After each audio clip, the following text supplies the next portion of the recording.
त्राम भागकर लौट आना, महिषासुर का मंत्रियों के साथ परामर्श करना और वास्कल तथा द्रुमुख को भेजना, देवी के द्वारा वास्कल और द्रुमुख का वध। व्यास जी कहते हैं, ताम की उपयुक्त बात सुनकर भगवती का मुखमंडल मुस्कान से भर गया। मेघ की भांत गंभीर वाणी में वह उससे कहने लगी। देवी ने कहा, ताम, तेरा मूर्ख स्वामी महिषासुर अब मृत को गले लगाना चाहता है। उस अज्ञानी के ऊपर कामदेव के बाण असर कर गए हैं। तू जा और उससे कह दे कि जैसी तेरी जन्मदाता भैंस है जो घास फूस खाकर तगड़ी बनी रहती है, उसकी लंबी पूंछ है, बड़ा सा पेट है, सिर पर सींग सुशोभित है, मैं वैसी नहीं हूँ। ब्रह्मा, विष्णु, महेश, इंद्र, वरुण, कुबेर एवं अग्नि को भी मैं पति बनाना नहीं चाहती। इन सब प्रधान देवताओं को छोड़कर किस गुण की विशेषता से मैं पशु को स्वामी बनाने की निंदनीय काम करूंगी। मैं पति को वरण करने वाली स्त्री नहीं हूँ। मेरे शक्तिशाली पतिदेव विराजमान है। वह सबके कर्ता, साक्षी, आकर्ता और निष्प्रह है। निर्गुण, निर्मम, अनंत, निरालम, निराशय, सर्वज्ञ, सर्वगामी, पूर्ण साक्षी, पुराश्य एवं कल्याण स्वरूप उनका श्री विग्रह है। वह सर्वत्र विराजमान है। क्षमा और शांति के वह साकार विग्रह है। सब कुछ देखने और समझने की शक्ति उन्हें सुलभ है। ऐसे सुयोग्योत्तम पति को छोड़कर मूर्ख महिषासुर की सेवा करने के लिए मैं कैसे तैयार हो सकती हूँ। तू संभल कर युद्ध कर और अभी तुझे यमराज की सवारी के लिए नियुक्त कर देती हूँ, अथवा तेरी पीठ पर पानी लाद कर जनता को जल पहुंचाने की व्यवस्था करूंगी। अरे नीच, यदि यदि यदि तुझे प्राणों का लोभ है तो संपूर्ण दानवों के साथ शीघ्र ही पाताल भाग जाए, अन्यथा संग्राम में तू मुझसे नहीं बच सकता। दोनों एक समान हो तभी उसका संयोग संसार में सुखदायी हो सकता है, अन्यथा ज्ञान से यदि विषमता में संबंध की कल्पना कर ली जाए तो दुखी उठाने पड़ते हैं। तेरी बुद्धि पर पत्थर पड़ गए, इसी से तू कहता है, भामिनी तू मेरे महाराज की उपासना करो। कहाँ मैं और कहाँ सिंह वाला महिषासुर, ऐसे दो व्यक्तियों में कैसा संबंध। जा अथवा युद्ध करते जैसी तेरी इच्छा होकर कर सकता है। मैं तुझे सब परिवार मृत के मुख में झोंक दूंगी। युद्ध अभिष्ट ना हो तो इस लोक को छोड़कर अनंत सुख से जीवन व्यतीत कर। व्यास जी कहते हैं, इस प्रकार कहकर भगवती जगदम्बा ने बड़ी अद्भुत घोर गर्जना की। उस अवसर पर उनके कल्पांत सदृश गर्जन से दैत्यों के मन में आतंक छा गया। ऐसी गंभीर गर्जना हुई कि उसके प्रभाव से पृथ्वी कांपने लगी, पहाड़ डगमगा गए तथा दैत्यों की स्त्रियों का गर्भपात आरंभ हो गया। उस शब्द को सुनकर ताम का मन भय से व्याप्त हो गया और वह वहां से भागकर महिषासुर के पास चला आ गया। यही नहीं किंतु उस नगर के जितने दैत्य, उनका भी मन चिंता से आकुल हो उठा। राजन, उन सबके कान बहरे हो गए। एकमात्र भाग जाना ही उनका ध्येय रह गया। उसी क्षण क्रोध में अविष्ट होकर सिंह ने भी भीषण गर्जना की। उस भैरवनाथ के कारण दैत्यों के रोम रोम में भय भर गया। राम को वापस आया देख महिषासुर की बुद्धि भी चुंधिया गई। तब मंत्रियों के साथ बैठकर वह परामर्श करने लगा, अब क्या करना चाहिए। दुर्ग का आश्रय लिया जाया था, युद्ध हो या युद्ध भूमि से निकलकर भाग चले। महानुभाव दानवों, आप लोगों को क्या यहाँ से भाग जाने में ही कल्याण की संभावना दिखती है। आप सबके सब बुद्धिमान, युद्ध में कभी पीछे न पैर रखने वाले और शास्त्रों के पारगामी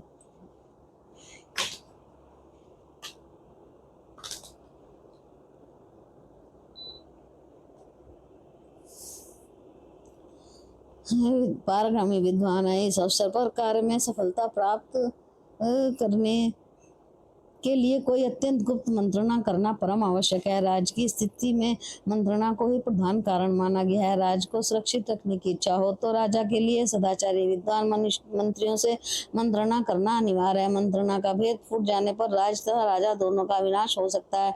अपना विचार सबको विदित न हो जाए, इस भय से कल्याणकामी पुरुष अपने अभिप्राय को भली बात गुप्त रखते हैं। अतः इस समय मंत्रिमंडल देश और काल के अनुसार अपना हेतुयुक्त हितकार मत प्रकट करें। नीति पूर्वक विचार करके ही मत व्यक्त करना चाहिए। यहाँ तो ये देव निर्मित स्त्री आई है, इसमें अपार पराक्रम है, अकेले ही निराधार इसके यहाँ आने का क्या कारण है, इस पर सभी विचार करें। ये युवती स्त्री युद्ध के लिए बार बार आह्वान कर रही है, इससे बढ़कर और क्या आश्चर्य होगा। युद्ध छिड़ जाने पर विजय श्री मिलेगी अथवा नहीं, त्रिलोकी में ये कौन जान सकता है। बहुतों को की विजय और एकाकी हार होती है, ये भी निश्चित बात नहीं।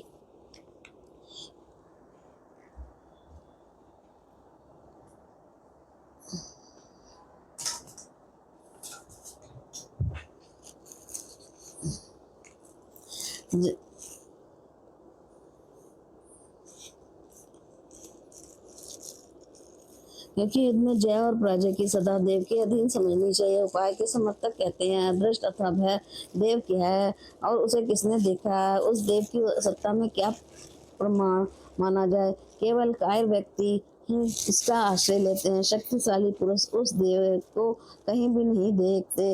इससे युद्ध होता है कि उधम और देव ये दो पक्ष हैं। सूरवीर पुरुष के मन में उधम की और कायर व्यक्ति के मन में देव की मान्यता है। बुद्धि पूर्वक इन सब बातों पर विचार करके उत्तम कार्य करना चाहिए, करना ही श्रेयकर है।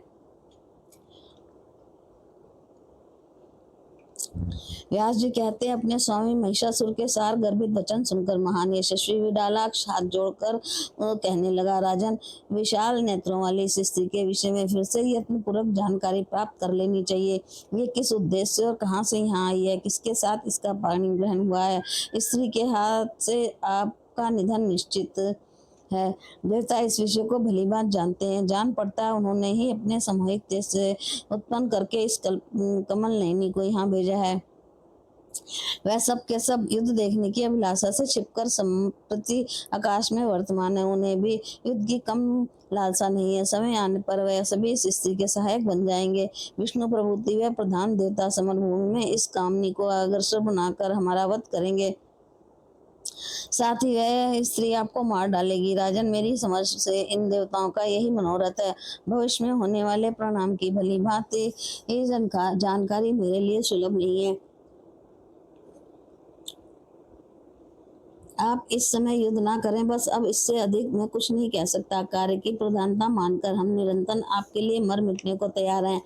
आपके साथ आनंद का अवसर भी है तो हमें मिलता ही है। हम आपके अनुचर हैं, यही हमारा धर्म है। राजन, महान विचरणीय विषय ये है कि जो सर्वदा असहाय होते हुए भी स्त्री हम लोगों के साथ युद्ध करने के प्रस्ताव पर अड़ी है। हम बल विमानी वीरों के पास इतने सैनिक हैं, फिर भी उसकी ये कुछ भी परवाह नहीं करती। दुर्मुख बोला, राजन, मैं जानता हूँ आज युद्ध में हमारी विजय अवश्य होगी। पीछे पैर रखना सर्वथा वांछनीय है। ऐसा करने से हमारी कीर्ति में कलंक लगता है। अब इंद्र आदि देवताओं के साथ लोहा लेना पड़ा था, तब भी तो भागने जैसे निंदित कार का आश्रय नहीं लिया गया था। फिर अकेली स्त्री के समझ ऐसा क्यों किया जाए। आते हुए युद्ध करना ही परम आवश्यक है। युद्ध में विजय अथवा मरण ये दो ही होते हैं। जो होनी है उसको टालना संभव है। फिर जानकर पुरुष क्यों चिंता करे। संग्राम में काम आ जाने पर यश मिलता है और जीवित रहने पर सुख की प्राप्ति होती है। ये दोनों ही फल मन के अनुकूल हैं।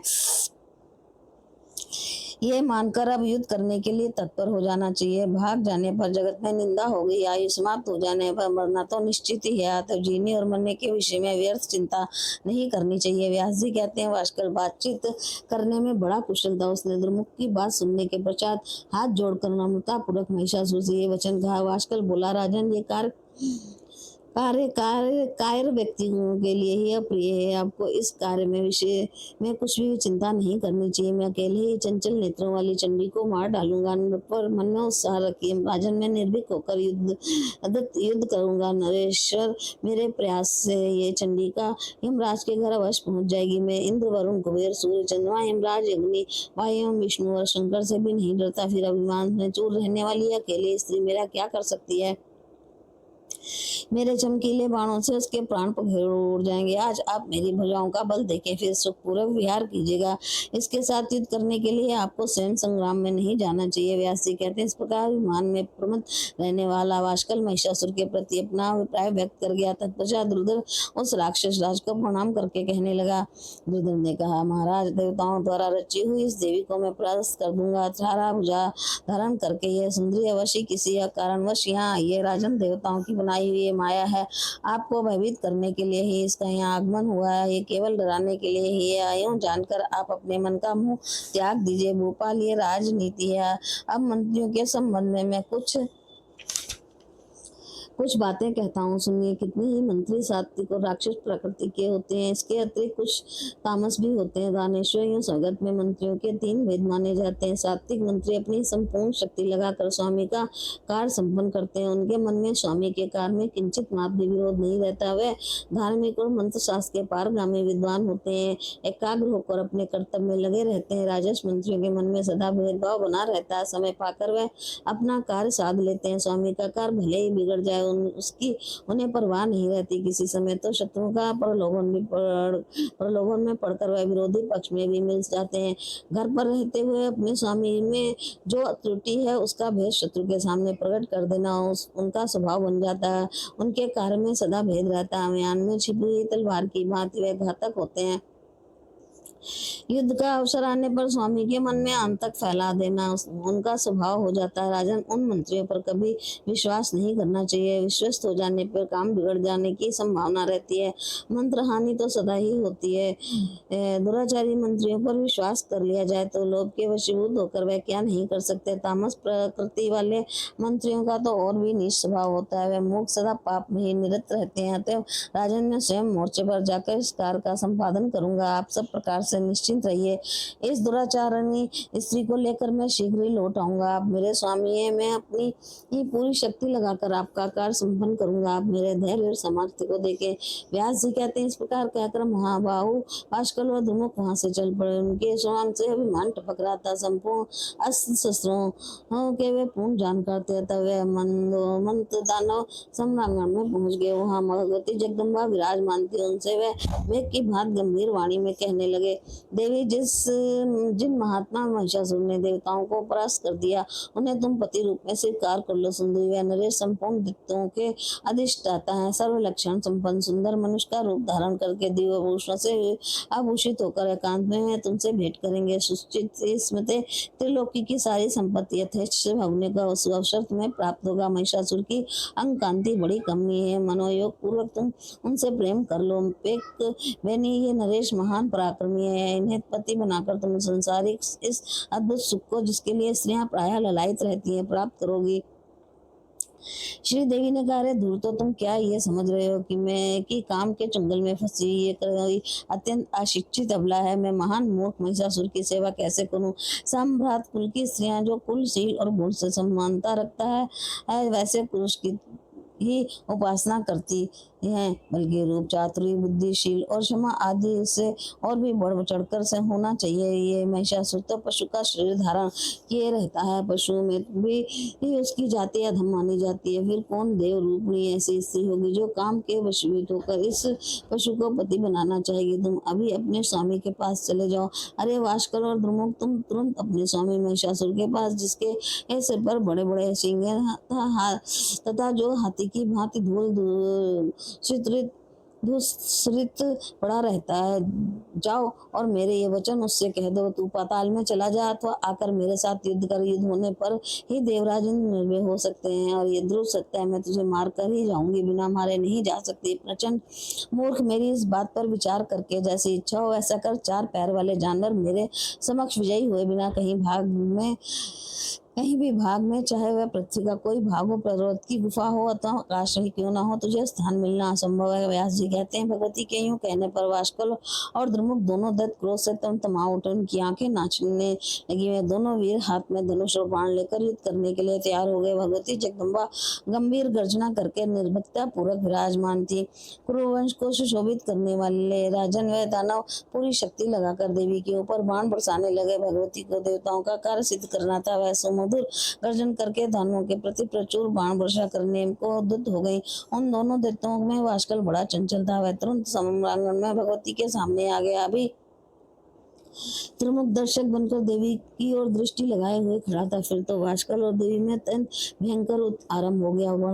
बाण, तलवार और परिघ के आघातों से भी जनों के मन में ही भय उत्पन्न होता है। उन भगवती जगदम्बा को क्या डरता। युद्ध में अपना उत्कर्ष दिखाने वाले उस दत्त को देखकर उन्हें क्रोध आ गया। तेज धार वाले भयानक 5 बाणों को धनुष पर चढ़ाकर उन्होंने उसे कान तक खींचा और उन्हें वाष्कल पर चला दिया। दैत्यवर वाष्कल के पास भी वैसे ही तीखे तीर थे। हुए तीरों से उसने देवी के बाण काट गिराए। साथ ही उसने 7 बाणों से भगवती सिंहवानी के ऊपर चोट की। देवी ने भी अत्यंत तीखे पीत व्रण वाले 10 बाणों से उस नीच दानव पर आघात किया। साथ ही दानवों के बाण अपने सहायकों से काट दिए। वे बार बार अट्टहास करने लगी। भगवती के पास एक अर्धचंद्र नामक बाण था, उससे उन्होंने वाष्कल के धनुष को छिन्न भिन्न कर दिया था। वह दैत्य हाथ में गदा लेकर मारने के लिए देवी पर टूट पड़ा। यह देख चंडिका ने अपने गदा प्रहार से उसे धाराशाही बना दिया। वाष्कल बड़ा पराक्रमी था।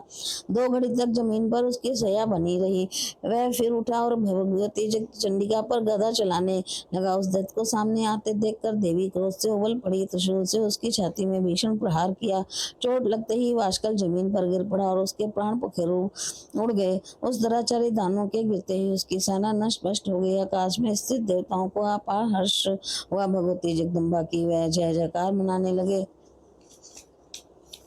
वाष्कल के मर जाने पर अत्यंत शक्तिशाली दुर्मुख समांगण में देवी के सामने उपस्थित हुआ। क्रोध से उसकी आंखें लाल हो गई थी। उस समय श्रीमान दुर्मुख कवच पहनकर रथ पर बैठा था। उसके हाथों में धनुष और बाण थे। अरे अबले, ठहरो ठहरो, यूं बार बार उसके मुंह से आवाज निकल रही। तो उसे आगे बढ़ते देख भगवती ने शंख ध्वनि की। उस दानव का क्रोध बढ़ती हुई वे अपना धनुष टकराने लगी। तब दुर्मुख भी बाण चलाने को वो उद्यत हो गया। उसके तीखे शीघ्रगामी बाण सर्प के समान भयंकर थे। भगवती महामाया ने अपने सहायकों से उसके तीर काट डाले और वह गर्जने लगे।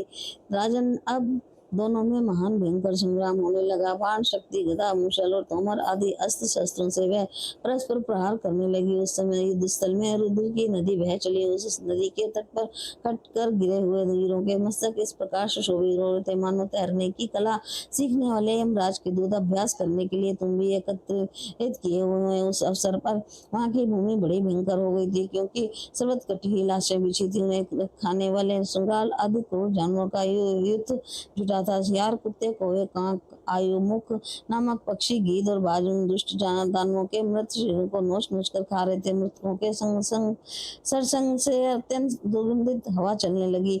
मांस पक्षी जानवर बड़े जोरों से चिल्ला चिल्ला कर भयानक आवाज कर रहे थे। तब दुरात्मा दुर्मुख क्रोध से तिलमिला उठा। काल ने उसका विवेक शक्ति नष्ट कर दी थी। अपनी सुंदर भुजा ऊपर उठाकर विमान के साथ देवी से कहने लगा, चंडी, तुम्हारे सभी अंग बड़े सुकोमल हैं। सुंदरी, तुम अब भी मान जाओ और मद पान करके मस्त रहने वाले दानेश्वर महिषासुर की सेवा करना स्वीकार कर लो, अन्यथा आज ही मैं तुम्हें काल का कलेवा बना दूंगा। देवी बोली, तेरी मौत सिर पर नाच रही है। तू काल से मोहित आता जी भरकर अनाप शनाप बकले में अभी अभी तुझे यमराज के घर वैसे ही भेजने वाली हूँ जैसे इस वाष्कल को भेज दिया। मूर्ख, जा अथवा रह। तुझे मरना ही अभिष्ट हो तो मैं पहले ही तेरे प्राण हर कर मूढ़ बुद्धि महिषासुर को मारने की व्यवस्था करूंगी। दुर्मुख मरने के लिए उद्यत होकर आया था। भगवती चंडिका की बात सुनकर उसने उन पर बाणों की भयंकर वर्षा आरंभ कर दी। देवी ने अपने बाणों से दुर्मुख के बाण काट दिए। साथ ही उस दानव पर इस प्रकार बड़े जोर जोर से प्रहार किया मानो इंद्रवृत्तासुर पर ब्रज फेंक रहे हों। अब भगवती चंडिका और दुर्मुख दोनों में परस्पर घमासान लड़ाई होने लगी। देखकर कातारों का कलेजा दहल उठा था और सूर्य उत्साहित हो रहे थे। देवी ने बड़ी शीघ्रता के साथ दुर्मुख के धनुष को काट दिया।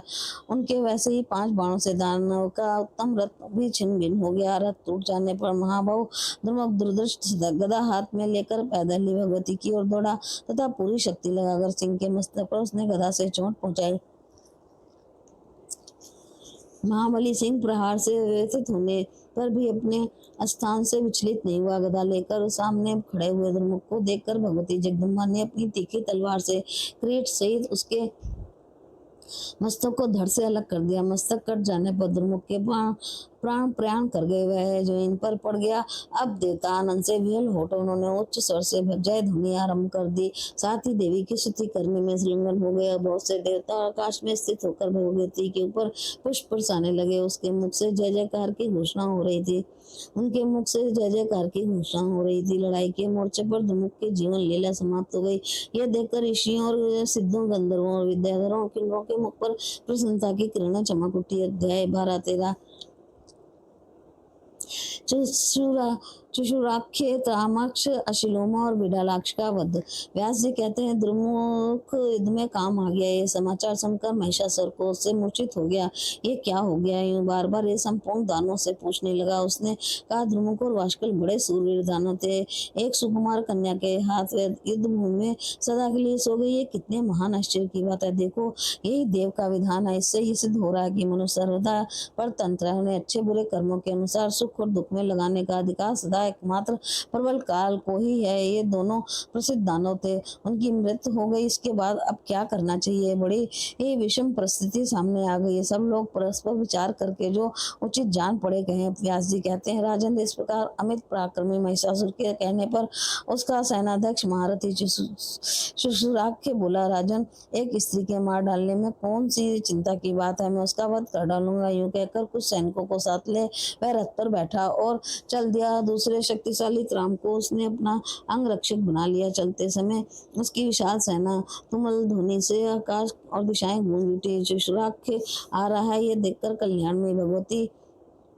जगदम्बा बड़े अद्भुत ढंग से संग ध्वनि, घंटा ध्वनि और धनुष की टंकार करने लगी। उस ध्वनि के प्रभाव से संपूर्ण राक्षसों के हृदय में आतंक छा गया। ये क्या? यूं कहकर वह भाग छूटे। वह के कारण उनका सर्वांग कांपने लगा। वह सब के सब भाग रहे थे। उनकी स्थिति देख चिसराग के क्रोध की सीमा नहीं रही। उसने दानवों से कहा, तुम्हारे सामने कौन सा ऐसा भय आ गया? देख तो अभिमान में चूर रहने वाली इस स्त्री को तो मैं आज ही बाणों को द्वारा यमपुरी भेज दूंगा। तुम लोग निर्भय होकर लड़ाई के मोर्चे पर डटे रहो। यूं कहकर उस पराक्रमी दत्तवर ने हाथ में धनुष उठा लिया और संग्राम में आकर निश्चिंतापूर्वक देवी से कहने लगा, विशाल नेत्रों से शोभा पाने वाली सुंदरी, तुम अन्य साधारण मनुष्यों को भयभीत करती हुई क्यों व्यर्थ गरज रही हो? तुम्हारे इस गर्जन को सुनकर मैं नहीं डर सकता। सुलोचना स्त्री का वध करना दोष है तथा इस कार्य में जगत में अपकीर्ति फैलती है। जानकर मेरा चित्त में मारने से हट सा रहा है। सुंदर, तुम जैसी स्त्रियों को लिए कटाक्षों और हाव भावों से युद्ध का काम संपन्न हो जाता है। कभी कहीं भी शास्त्रों द्वारा इनका युद्ध नहीं हुआ। ने तुम्हारे मन में भी मूर्खता ही भरी हुई है। तभी तो भोग संबंधी सुख को परित्याग करके तुम युद्ध के विलासा प्रकट कर रही हो। युद्ध में तुम्हें किस गुण की झलक मिल रही है? सर्वांगण में तलवार चलाती, गदा से प्रहार किए जाते और चमकीले बाणों से शरीरों की धज्जियां उड़ा दी जाती हैं। प्राण निकल जाने पर शियार अपने मुंह से नोच नोच कर उस देह को अंतिम संस्कार करते हैं। धृत कवियों ने ऐसी मृत्यु की अत्यंत प्रशंसा गाई है। वे कहते हैं कि युद्ध में प्राण त्याग वीरों को स्वर्ग मिलता है। उनका ये कहना केवल अर्थवाद है। अतः आरोह तुम्हारा मन जहाँ माने वहीं चली जाओ, अथवा तुम्हें देवताओं का दमन करने वाले मेरे स्वामी राजा महिषासुर की उपासना करनी चाहिए। व्यास जी कहते हैं, इस प्रकार चिसुराग के कह रहा था। भगवती जगदम्बा उसकी बात काट कर कहने लगे, अरे मूर्ख, बुद्धिमान पंडित के समान बनकर क्या बक रहा है? ना तू तो नीति शास्त्र जानता और ना ही अन्वेषिक की विद्या ही। ना तूने व्रत पुरुषों की सेवा ही की है और ना तुझे धार्मिक बुद्धि ही सुलभ है। आज तक मूर्ख की सेवा में लगा रहा, तब तू ही मूर्ख ही रह गया। अब तुझे राजधर्म ज्ञात ही नहीं है, तब मेरे सामने क्यों व्यर्थ बक रहा है? मेरे द्वारा संग्राम में महिषासुर मारा जाएगा। सम्रांगण की भूमि रुधिर से कीचड़ बन जाएगी। इसका स्थिर स्तंभ स्थापित होगा। इसके पश्चात में सुखपूर्वक प्रयाण कर जाऊंगी। देवताओं का दुख देने वाले ये जानकारी दानव महान अभिमानी बन गया है। इसको वो मार देना मेरा परम कर्तव्य है। तू सावधान होकर युद्ध कर। व्यास जी कहते हैं, भगवती जगदम्बा के उपयुक्त वचन सुनकर बल के अभिमान में मतवाले रहने वाले दानवों ने उन पर बाण वर्षा आरंभ कर दी। मानो दूसरे मेघ ही जल की धारा उड़ेल रहे हो। भगवती ने अपने तेज बाणों से चिसुराग के बाण काट डाले। साथ ही वह उसे तीरों से बीनने लगी। देवी के बाण ऐसे तीक्ष्ण थे मानो विषधर सर्प ही हो। उस समय भगवती और चिसुराग दोनों का ये परस्पर युद्ध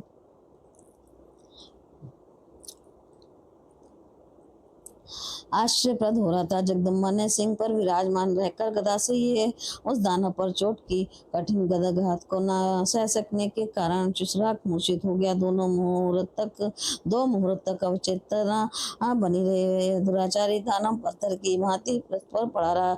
शत्रु सेना को कुचलने की शक्ति रखने वाले ताम में भी कम चपलता नहीं थी। चिसराग को मूर्छित देखकर देवी ने लड़ने के लिए वह संभवतः युद्ध भूमि में आ डटाव से आते देख भगवती चंडिका ठठाकर हंसी बोली, दत्तवर, आओ आओ, मैं अभी तुम्हें यमपुरी भेजने की व्यवस्था करती हूँ। तुम लोग स्वतः निर्बल हो तुम्हारी आयु भी समाप्त हो चुकी है, अतः तुम लोगों के आने से क्या काम सिद्ध हो सकता है मूर्ख।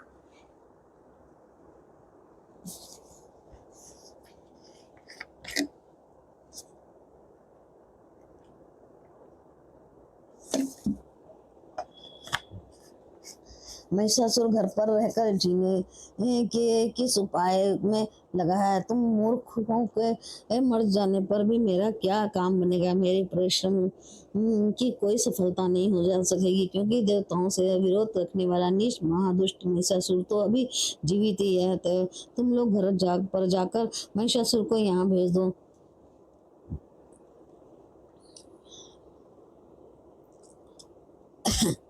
मेरी जैसी स्थिति है उसे आकर वह प्रचंड मूर्ख भी देख ले। भगवती जगदम्बा के ये वचन सुनकर ताम क्रोध में भर गया। उसने देवी पर बाण वर्षा आरंभ कर दी। उसके बाण धनुष की डोरी पर चढ़ाकर कान तक खींचे जाते थे। भगवती ने भी तामाक्ष का वध करने के विचार से धनुष पर बाण चढ़ाया और खींचकर उस पर छोड़ने लगी। इतने में महाबली चुसराक की मूर्छा टूट गई। वह उठकर बैठ गया, फिर तुरंत धनुष और बाण लेकर देवी के सामने आकर डट गया। चुसराक और ताम्राक्ष दोनों असीम पराक्रमी में महान सूरवीर दानव थे। अब वह भगवती जगदम्बा के साथ सम्रांगण में भिड़ गए। ताम्राक्ष के पास लोहे का बना हुआ एक बहुत सुदृढ़ मूसल था। उससे उसने सिंह के मस्तक पर चोट के साथ ही वह ठठाकर हंसा और गरजने लगा। गरजते ही ताम्राक्ष को देखकर देवी के क्रोधाग्नि भड़क उठी। उन्होंने तुरंत अपनी चमचमाती हुई तलवार से दानव का मस्तक धड़ से अलग कर दिया। सिर कट जाने पर भी तामस का धड़ हाथ में मूसल लिए हुए एक क्षण तक झूमता रहा। उसके बाद वह सम्रांगण में पड़ गया। ताम्राक्ष को ऐसी स्थिति देख चुसराक ने झट तलवार उठा ली और भगवती चंडिका की ओर दौड़ा। हाथ में तलवार लेकर सामने आते हुए उस दानव को देखकर भगवती ने उस पर 5 बाणों से प्रहार किया। देवी के एक बाण से चुसराक की तलवार कट गई, दूसरे बाण से उसका हाथ साफ हो गया, अन्य बाण से उसका मस्तक और धड़ अलग हो गए। इस प्रकार चुसराक और ताम्राक्ष इन दोनों राक्षसों का निधन हो गया। बड़े दुष्ट संग्राम में अजय माने जाते थे। इनके मर जाने पर सारी दानव सेना भयभीत होकर चारों दिशाओं में भाग चली।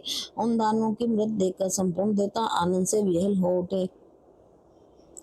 उन्होंने आकाश में विराजमान होकर पुष्पों की वर्षा आरंभ कर दी। वह भगवती की जय मनाने लगे। ऋषि देवता गंधर्व बेताल सिद्ध और चारण इन सबके मुंह से बार बार भगवती चंडिका की विजय घोषणा होने लगी। व्यास जी कहते हैं, देवी ने चुसराक और ताम्राक्ष को मार दिया। यह समाचार सुनकर महिषासुर के आश्चर्य की सीमा नहीं रही। तब उसने देवी का वध करने के लिए बहुत से अमित बलशाली दैत्यों को जाने की आज्ञा दी।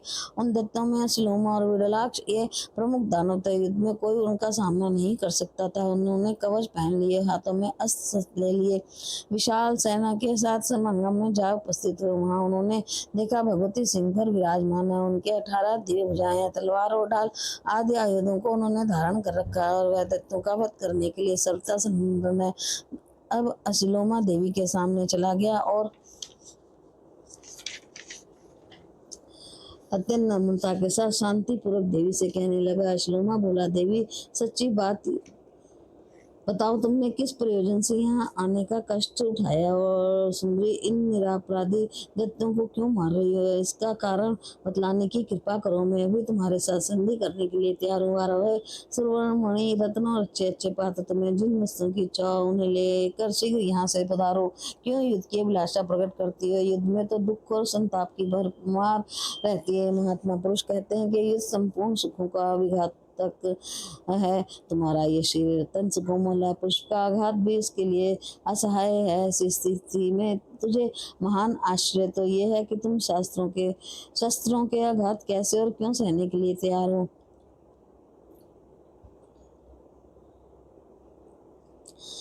चतुरता का फल यह है कि शांति पूर्वक निरंतर सुख भोगना। आते तुम दुख के हेतु भूत संग्राम की क्यों इच्छा कर रही हो? इस जगत में सुख प्राप्त करना और दुख त्यागना ये साधारण नियम है। ये सुख भी नित्य और अनित्य भेद से 2 प्रकार का बतलाया गया है। आत्मज्ञान संबंधी सुख को नित्य कहते हैं और भोग जनित सुख अनित्य माना गया है। वेद और शास्त्र के अर्थ का चिंतन करने वाले विशिष्ट पुरुष भोग जनित अनित्य सुख को त्याज्य बताते हैं। वीराने, यदि तुम्हें चार्वक का सिद्धांत मान्य हो तब भी युद्ध से तो विरक्त हो ही जाना चाहिए। देवी, इस जवानी को पाकर सर्वोत्तम भोगों को भोगने में अपना समय सार्थक करो। शोद्री, यदि परलोक के विषय में तुम्हारी आस्था ना हो तब ऐसा करना चाहिए, नहीं तो शरीर में ये व्यवस्था भी क्षण भंगुर ही है। ये जानकर शीघ्र से शीघ्र श्रेष्ठ काम बना लेना चाहिए जिससे दूसरे को दुख हो। उस कार को ज्ञानी जन त्याग देते हैं। अतः प्रीति पूर्वक धर्म अर्थ और काम का सेवन करना चाहिए। इसलिए कल्याणी, तुम भी निरंतर धार्मिक बुद्धि का आश्रय लो। अंबिके देवताओं ने तुम्हारा कुछ भी अपराध नहीं किया है, फिर वे तुम्हारे साथ हाथ क्यों मारे जाएं। दया और धर्म परम पुरुष के श्री हैं तथा सत्य को प्राण कहा गया है। अतः विवेकी जन को चाहिए कि दया और सत्य की सदा रक्षा करे। सुरक्षिणी, तुम दानवों का संहार करने पर तुली हो, इसका कारण तो बताने की कृपा करो। देवी ने कहा, महाभाव, मैं यहाँ क्यों आई हूँ? ये तुम्हारा पहला प्रश्न। इसे स्पष्ट करने के पश्चात दानव वध का प्रयोजन बतलाऊंगी। दत्त, संपूर्ण लोकों में मेरा निरंतर विचरण होता रहता है। प्राणियों के उचित और अनुचित कार्यों को मैं साक्षी रूप से सदा देखा करती हूँ। मुझे कभी भी ना भोग की इच्छा है और ना लोक की, और ना किसी के प्रति द्वेष भाव की है। धर्म की मर्यादा रखने और साधुओं का संरक्षण करने के लिए इस धरा धाम पर भ्रमण किया करती है। इस नित्य व्रत का मेरे द्वारा निरंतर पालन होता रहता है। संत पुरुषों की रक्षा करना, वेदों के सुरक्षित रखना तथा जो दुष्ट है उन्हें मारना वह मेरे सहज कार्य है। इसलिए मैं अनेक अवतार धारण करती हूँ। प्रत्येक युग में जो अवतार होते हैं उन सबकी व्यवस्था मेरे हाथ में है। महिषासुर महान नीच है, देवताओं को मारने के लिए उसकी सतत चेष्टा चल रही है। ये जानकर उसे मारने के विचार से ही इस समय मैं यहाँ उपस्थित हुई हूँ। दानव सुरद्रोही महिषासुर बड़ा भारी खल है, मैं उसे मार डालूंगी। तुम जाओ या रहो, जो इच्छा हो कर सकते हो। मैंने सार बातें बतला दी है। तब जाकर उसने अपने दुराचारी राजा महिषासुर से को, राजन, आप क्यों अन्य देवताओं को भेजते हैं? स्वयं जाकर युद्ध कीजिए। संभव है तुम्हारे महाराज को मेरे साथ संधि करने की बात जग जाए। ऐसी स्थिति में तुम सभी का परम कर्तव्य है कि वैर भाव का परित्याग करके सुखपूर्वक पाताल चले जाओ। तुम लोगों ने संग्राम में परास्त करके देवताओं से जो धन छीन लिया है वह सब वापस करने के पश्चात तुम लोगों को निश्चय ही उस अस्पताल में चले जाना होगा जहाँ इस समय प्रहलाद विराजमान है। व्यास जी कहते हैं, देवी के उपयुक्त वचन सुनकर शिलोमा ने भगवती के सामने ही महान सूर्य विड़ालाक्ष से प्रीति प्रदर्शित करते हुए कहा। शिलोमा बोला, विड़ालाक्ष, अभी अभी भवानी ने जो कहा है उसे तुमने सुना ना? ऐसी स्थिति में सिंधी अथवा विग्रह क्या करना चाहिए? विड़ालाक्ष ने कहा, युद्ध में मर मिटना निश्चित है। इस रहस्य को जानती हुए भी स्वाभिमानी ने सिंधी की इच्छा नहीं कर सकते। बहुत से वीर युद्ध में काम आ गए, ये देखकर हमारे स्वामी हमें भेजना चाहते हैं। ऐसा ही देव का विधान है। किसकी शक्ति है जो उसे मिटा सके? देव सेवकों का ये धर्म ही महान कठिन है। वे सदा निराभिमानी होते हैं, निरंतर उन्हें स्वामी की आज्ञा माननी पड़ती है। सुख के संकेत पर नाचने वाली कठपुतली की भांति सदा परतंत्र रहते हैं। भला अधिष्ठाता महिषासुर के सामने जाकर मेरे अथवा तुम्हारे मुख से यह अप्रिय वचन कैसे निकल सकता है कि देवताओं के धन और रत्न वापस करके सब लोग यहाँ से पाताल की राह पकड़े? प्रिय वचन बोलना चाहिए, किंतु यह असत्य ना हो। अहितकारक प्रिय वचन बोलना सर्वोत्तम है। यदि सत्य होने पर भी ये अप्रिय हो तो ऐसी स्थिति में भी बुद्धिमान पुरुषों को चाहिए कि मौन का आश्रय ले लें। नीति शास्त्र का यह सिद्धांत है कि वीर पुरुष झूठे वचनों द्वारा राजा को धोखे में न डाले। सच्ची बात यह है कि आदर पूर्वक हित की बात कहने अथवा पूछने के लिए वहां चलना ही अनुचित है। वहां पर जाने पर राजा महिषासुर की क्रोध अग्नि भड़क उठेगी। ये सोच समझकर युद्ध करना ही उचित जान पड़ता है। प्राणों का जाना और रहना भी संदेहास्पद है ही। अतः मृत को रण के समान तुच्छ मानकर स्वामी के अभिलाषित कार्य में जुट जाना ही उचित है। व्यास जी कहते हैं, इस प्रकार विचार करके अश्लोमा और विडालाक्ष वे दोनों वीर युद्ध करने के लिए तैयार होकर डट गए। उन्होंने हाथ में धनुष और बाण ले रखे थे, वह कवच पहने हुए थे। रथ की सवारी थी। पहले विड़ालाक्ष ने देवी के ऊपर 7 बाण चलाए। अस्त्र शस्त्र का सर्वोत्तम वेता अश्लोमा दूरदर्शक के रूप में खड़ा रहा। भगवती जगदम्बा ने अपने सहायकों से विड़ालाक्ष के वह बाण काट डाले, साथ ही अपने 3 तीखे तीरों से उस पर चोट की बाण की असहाय अवस्था के कारण विलाक्ष युद्धभूमि में गिर पड़ा। उसे मूर्छा आ गई और प्राप्त के अनुसार उसी क्षण उसके प्राण पखेरु उड़ गए। देवी के हाथ से छूटे हुए बाण के प्रभाव से विलाक्ष सदा के लिए ही श्रम अंगन में सो गया। ये देख वे असीलोमा हाथ में तल धनुष लेकर युद्ध करने के लिए तैयार वो सामने आ गया। वह अपना दाहिना हाथ ऊपर उठाकर देवी के प्रति कुछ परिमित वचन कहने लगा। देवी, दानव बड़े दुराचारी हैं, मैं जानता हूँ अब इनकी मृत्यु सिर पर आ गई है, फिर भी पराधीन होने के कारण युद्ध करना मेरे लिए परम कर्तव्य हो गया। महिषासुर पर महान मूर्ख है, फिर प्रिय और अप्रिय के विषय में मैं वह कुछ जान ही नहीं पाता। इसके सामने हितकारक वचन भी यदि अप्रिय है तो मुझे नहीं कहने चाहिए। मैं वीर धर्म के अनुसार मर जाना उचित समझता हूँ, फिर चाहे वह शुभ हो अथवा अशुभ। मेरी समझ में प्रारब्धि ये बलवान है, पुरुषार्थ को तिरस्कार है, इससे कोई काम सिद्ध नहीं हो सकता। तभी तो तुम्हारे बाण लगते ही दानव जमीन पर लेटते चले जा रहे हैं। इस प्रकार कहकर दानव श्रेष्ठ अश्लोमा ने देवी के ऊपर बाण बरसाना आरंभ कर दिया। निकट आते ही भगवती ने अपने बाणों से उसके बाण काट डाले, साथ ही शीघ्रगामी अन्य बाणों से अश्लोमा को गहरी चोट पहुंचाई। उस समय भगवती का मुखमंडल क्रोध से तमतमा उठा था। देवता दूर से देख रहे थे। अश्लोमा का सर्वांग बाणों से बिंद गया, रुधिर की धार बह रही थी। इससे वह इस प्रकार शोभा पाता था मानो फूला हुआ पलाश का वृक्ष हो। फिर तो असीलोमा ने लोहे की बनी विशाल गदा हाथ में उठा ली। बड़ी शीघ्रता के साथ वह देवी की ओर दौड़ा। क्रोध में आकर उसने सिंह के मस्तक पर वह गदा चला दी। सिंह ने असीलोमा के किए हुए गदाघात की कुछ भी परवाह न की, उल्टे अपने नखों से उसकी छाती को चीर डाला। अब वह विकराल दत्त हाथ में गदा लिए ही बड़े जोर से चला और सिंह के मस्तक पर चढ़कर उसने भगवती जगदम्बा पर गदा से चोट की। राजन, देवी ने असीलोमा के लिए किए हुए इस प्रहार को रोक लिया और उसी क्षण अपनी तीक्ष्ण तलवार से उसका मस्तक धड़ से काट गिराया। मस्तक कट जाने पर दानव अश्लोमा तुरंत जमीन पर लेट गया। अब तो उस दुरात्मा दानव की सेना में हाहाकार मच गया। देवी की जय हो, इस प्रकार के जयकारे लगाकर देवतागण भगवती जगदम्बा की स्तुति करने लगे। देवताओं की धुंधुभियां बज उठी। राजन किन्नरगण यशोगान करने में संलग्न हो गए। विलाक्ष और अश्लोमा ये दोनों दैत्य मरकर श्रमांगण में सदा के लिए सो गए। शेष संपूर्ण सैनिकों को सिंह ने अपने पराक्रम से मार गिराया।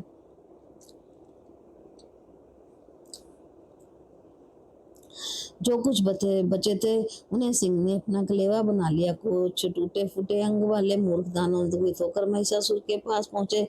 वह रोने और गिड़गिड़ाने लगे, महाराज, अश्लोमा और विलाक्ष मर मिटे, अब आप हमें बचाइए बचाइए। उनके मुख से करुण पुकार निकल रही थी। उन्होंने साथ ही ये भी कहा, राजन, अन्य जितने सैनिक थे वे सब सिंह के ग्रास बन गए। यूं कहकर अपने नरेश महिषासुर को युद्ध में भाग लेने के लिए प्रेरणा करने लगे। उन सैनिकों की बात सुनकर महिषासुर का मन अत्यंत उदास हो गया। उस पर चिंता की काली घटा गिराई। वह बड़ा दुखी हो गया। अध्याय 14 और 15। महिषासुर का देवी के सामने जाकर उनसे बातचीत करना तथा उसी प्रसंग में मंदोदरी का इतिहास कहना।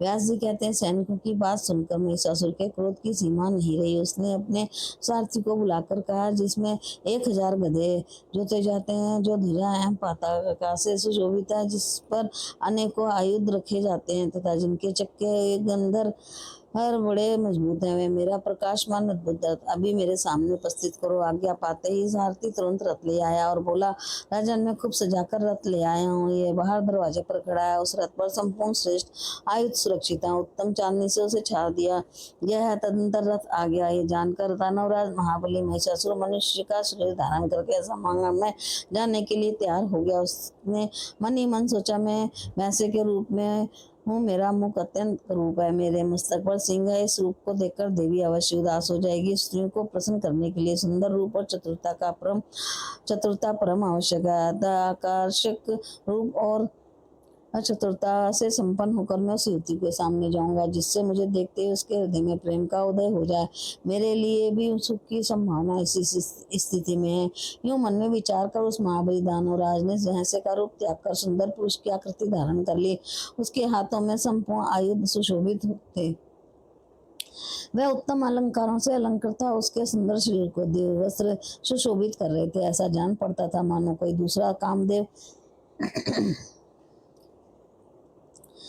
ही वो हाथ में धनुष बाण लेकर वह रथ पर बैठ गया। कयूर और हार उसकी छवि बढ़ा रहे थे। अभिमान में चूर होकर सेना साथ लिए हुए भगवती जगदम्बा के पास पहुंचा। उस समय उसने ऐसा सुंदर वेश बना रखा था जिससे देखकर उसने रूप का ही मान रखने वाली स्त्रियों के मन भी उधर आकर्षित हो जाए।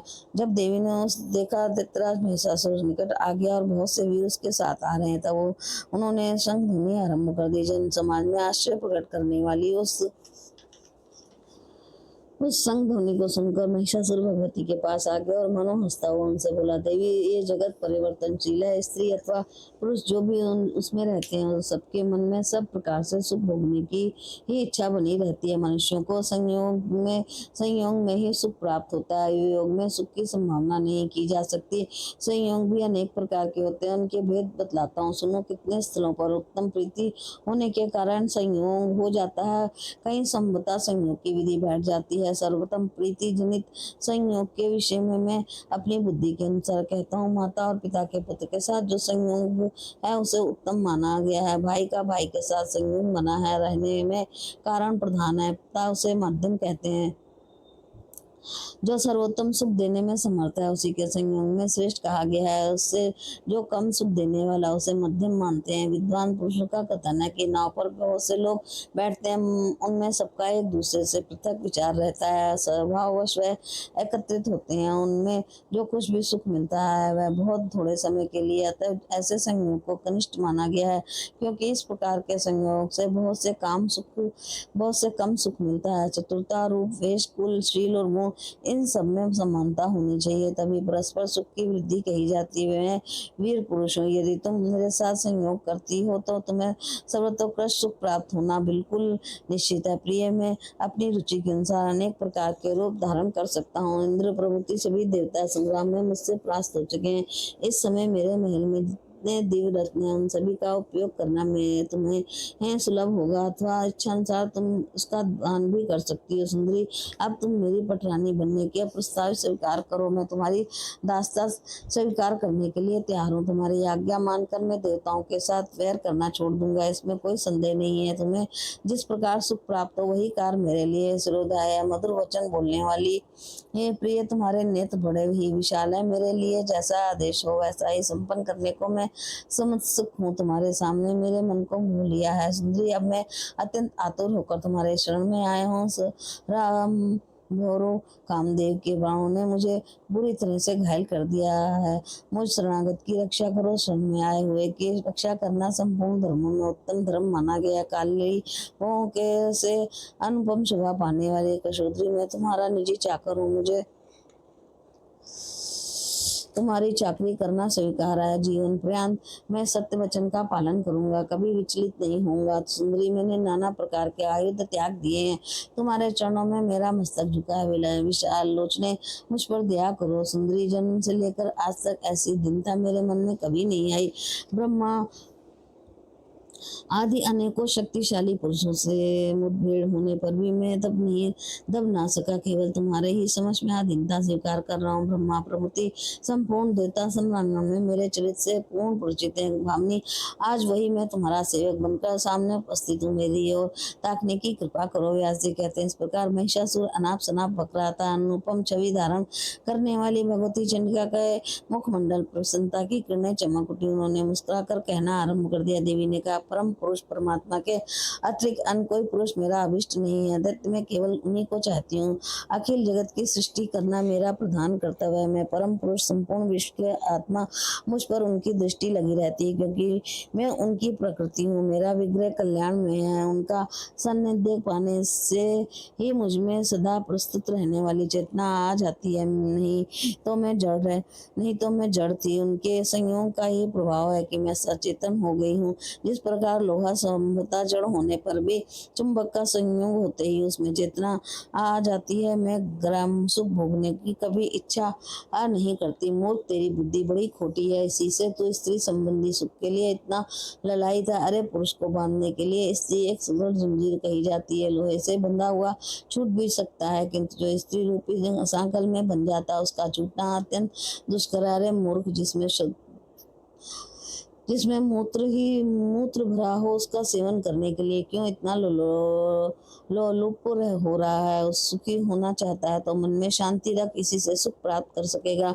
स्त्री का संग करने में महान कष्ट भोगना पड़ता है, इस बात को जानते हुए भी तू क्यों मूर्खता कर रहा है। देवताओं से बैर छोड़कर स्वतंत्रता पूर्वक संसार में विचरण कर, अथवा तुझे जीने की इच्छा हो तो पाताल का पथिक बन जा, चाहे तो युद्ध भी कर सकता है। मुझ में शक्ति की कमी नहीं है। दानव तेरा वध करने के लिए ही देवताओं ने इस समय मुझे यहाँ आने की प्रार्थना की है। तू वाणी द्वारा आज जो मेरा सहज बन चुका है, उसके फलस्वरूप मैं तुझसे सच्ची बात बता रही हूँ, क्योंकि तेरा ये व्यवहार मेरी प्रसन्नता का कारण बन गया है। तू जीते जी सुखपूर्वक यहाँ से चला जा। सात पूर्वक चलने पर ही सज्जनों में मैत्री हो जाती है। अतः मैं तुझे जीवन दान कर रही हूँ। वीर, यदि तुझे मरना ही अभिष्ट हो तो बड़े आनंद के साथ युद्ध कर। महाभाव, मेरे हाथों तेरा वध होगा, इसमें किंचित मात्र भी संदेह नहीं है। व्यास जी कहते हैं, भगवती जगदम्बा की ये बात सुनकर काम से मोहित हुए महिषासुर ने मधुर वाणी में पुनः मीठी बातें कहना आरंभ किया। और प्रसन्न वद ने तुम पर आघात करने में मुझे डर लगता है, क्योंकि तुम नारी हो। तुम्हारे सभी अंग अत्यंत सुंदर एवं सुकोमल है। तुम इन्हें देखकर मनुष्यों का मन मुग्ध हो जाता है। तुम्हारे इस रूप पर विष्णु, शंकर एवं लोकपाल प्रभृति प्राय सभी निछावर हो चुके हैं। कमल लोचने, तब फिर क्या तुम्हारे साथ युद्ध करना मेरे लिए समुचित होगा। सुंदरी, यदि तुम्हें रुचे तो मेरी सहधर्मिणी बनकर उपासना में तत्पर हो जाओ, अन्यथा जहाँ से आने का कष्ट किया है उसी देश में इच्छा अनुसार वापस जा सकती है। मैं तुम पर अस्त्र शस्त्र नहीं उठाऊंगा, क्योंकि तुम मेरे साथ मैत्री कर चुकी हो। मैंने हित भरी कल्याण की बातें कही हैं, अतः आनंद पूर्वक चले जाने में ही तुम्हारी भलाई है। ऐसी सुनैनी स्त्री को मार देने में मेरी तनिक भी शोभा नहीं होगी। स्त्री, बालक अथवा ब्राह्मण की हत्या के लिए प्रायश्चित का भी कोई विधान नहीं है। अतः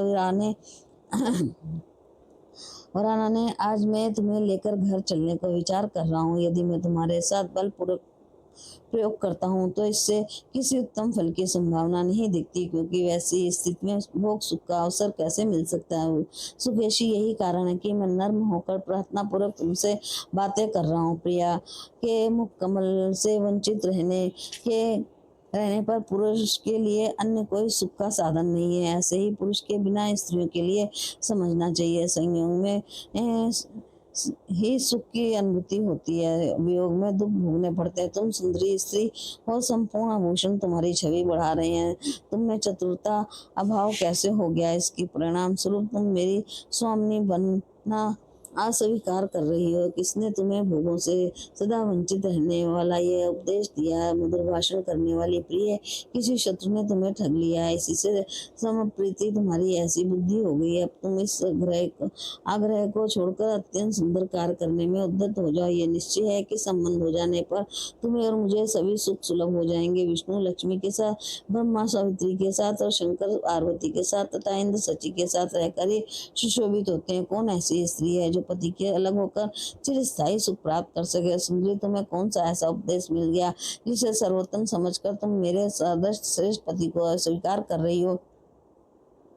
कांते, पता नहीं इस समय मूर्ख कामदेव कहाँ चला गया, जो अपने सुकोमल 5 बाणों से तुम्हें व्यथित नहीं कर रहा। पीछे पछताना पड़ेगा। सुंदरी, तुम्हारी ही मंदोदरी जैसी दशा होगी, जैसे परम सुंदर अनुकूल नरेश पति रूप में प्राप्त हो रहा था, किंतु उसने उसको अस्वीकार कर दिया था। फिर अब जब मंदोदरी का अंतःकरण काम मोह से व्याप्त हो गया, तब उसे एक प्रचंड मूर्ख की स्त्री बनना पड़ा। व्यास जी कहते हैं, भगवती जगदम्बा ने महिषासुर की बात सुनकर उससे पूछा, मंदोदरी नाम वाली वह कौन सी स्त्री थी। वह कौन राजा था जिससे उसने त्याग दिया, और वह कौन धूर्त नरेश था जिसकी फिर वह स्त्री बन गई। वह उस स्त्री को पुनः किस प्रकार दुख भोगने पड़े, ये कथा प्रसंग विस्तार पूर्वक मुझसे कहो।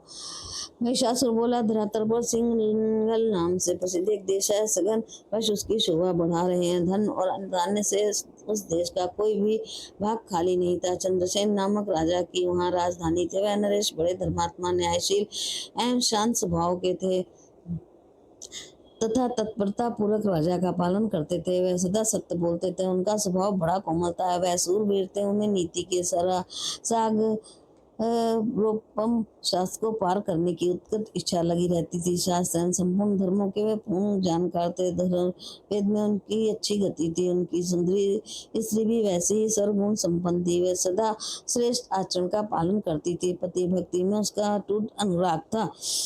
चंद्रसेन की वह प्रेयसी भार्या गुणवती नाम से प्रसिद्ध थी। उसमें सभी उत्तम लक्षण विद्यमान थे। उसने प्रथम गर्भ से एक अत्यंत सुंदरी कन्या को उत्पन्न किया। मन को मुक्त करने वाली उस पुत्री को पाकर पिता बड़े ही संतुष्ट हुए। उनका मन आनंद से विहल हो उठा। उन्होंने नामकरण के अवसर पर उस पुत्री का नाम मंदोदरी रख दिया। चंद्रमा के कला की समान प्रतिदिन वह कन्या बढ़ने लगी। चित्त को आकर्षित करने वाली वह कन्या जब विवाह के योग हो गई तब पिता चंद्रसेन उसके लिए वह वर ढूंढने लगे।